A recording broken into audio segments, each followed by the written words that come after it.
हर खबर पर आपकी नजर बेताब समाचार।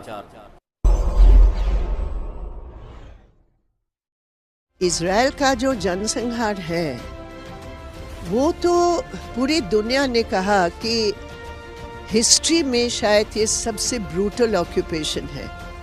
यूनाइटेड नेशंस के कई प्रस्ताव, इंटरनेशनल कोर्ट ऑफ जस्टिस के कई प्रस्ताव, लेकिन जब हम भारत में एकजुटता प्रकट करने का जो हम प्रयास करते हैं, वहाँ भारत सरकार हमें परमिशन नहीं देती है।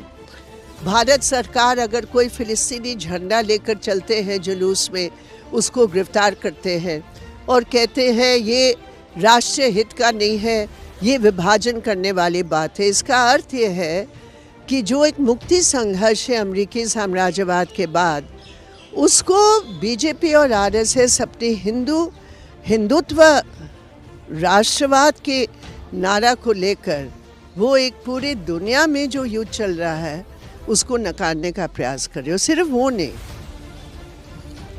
आज हर भारत की नागरिक का ये दायित्व है, जब हम पैलेस्टीनी संघर्ष का समर्थन करते हैं, हमारा ये दायित्व है कि हम पहले भारत सरकार की नीति का जवाब दे मांगे।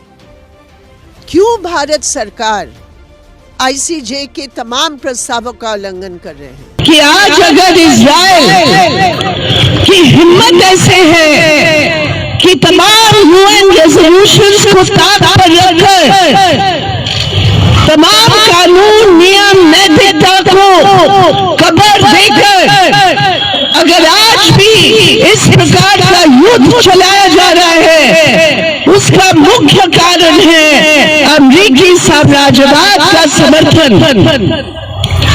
और दुनिया भर में उस समर्थन के खिलाफ हजारों लाखों लोग इकट्ठे होकर सड़कों पर उतरे हैं।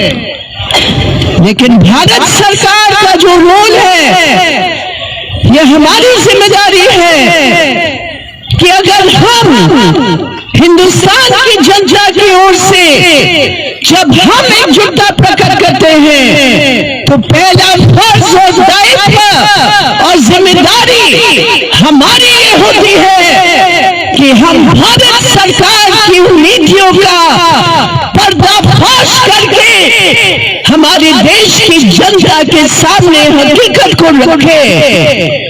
मेरे प्रिय साथियों, ये कितनी शर्म की बात है कि आज made in India military equipment drones उस जनसंहार को साथ देने के लिए हमारे देश की सरकार भेज रही है। यहाँ 3 कंपनियां हैं।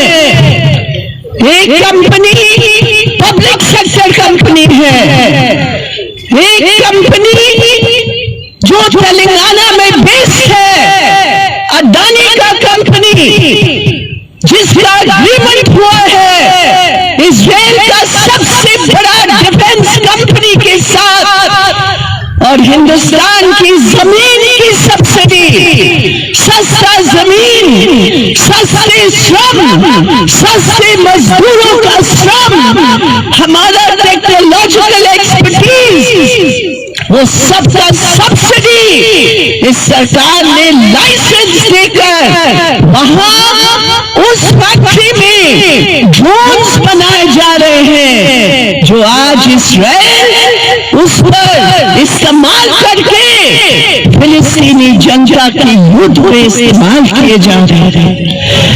एक्सप्लोसिव्स है जो हिंदुस्तान में बनाए गए हैं। कितनी शर्म की बात है, हमारी देश की सरकार ने चेन्नई में वहां की बंदरगाह से एक विदेशी जहाज में यहाँ के बनाए हुए एक्सप्लोसिव्स को लोड करके इजराइल को भेज रहे थे।